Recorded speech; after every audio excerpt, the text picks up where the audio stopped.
Good afternoon, this is Gabriel Jackson, and welcome to BJC Mitzvah Day, number 2, part 2, the obligation of circumcision. We said it's a longer mitzvah. We talked about the explanation, the root of it, the law, and so that's why we're continuing. Once again, we're using Sefer HaChinoch, the book of mitzvahs, and here we go. Continuing. Laws of the mitzvah of circumcision. The laws of this mitzvah include the rule as to upon whom rests the responsibility for the circumcision of minors, and similarly upon whom rests the responsibility for the circumcision of Canaanite slaves, both those born while their mothers already were maidservants in the household of a Jew, and those born elsewhere and later purchased with money, and the difference between these two categories. Milah, circumcision, is normally performed on the 8th day of a male child's life. The Chinuch, the author, cites a number of particulars pertaining to this law. Also included in the laws of the mitzvah are the circumstances under which we set aside, on account of the circumcision, the prohibition to perform malacha, prohibited activity, on the Sabbath and Yom Tov. And we perform the bris even on one of those holy days. And for which child we postpone his circumcision beyond 8 days from his birth. Sometimes the baby could be yellow, it's not healthy, so we delay. These laws, as well as the additional details of this mitzvah, are elaborated in chapter 19 of Tractate Shabbos and in chapter 4 of Tractate Yevamos. The Chinuch, again the author, discusses the blessings recited when performing Milah. Also, there in Tractate Shabbos, it is detailed that the one who performs the circumcision, i.e. the Mohel, recites the following blessing before performing the Milah. Baruch atah Hashem, Elokeinu melech haolam, you are the source of our blessing, our God, King of the universe, Asher kiddushanu mitzvosav, who has sanctified us with his commandments, v'tzivanu ala Milah, and has commanded us regarding circumcision.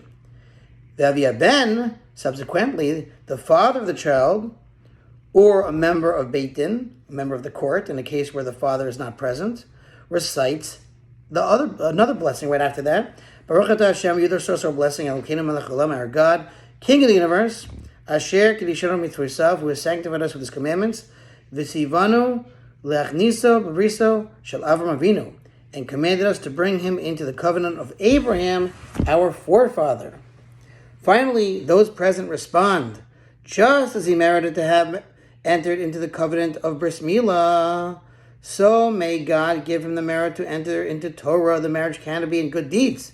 Beautiful, we say this today.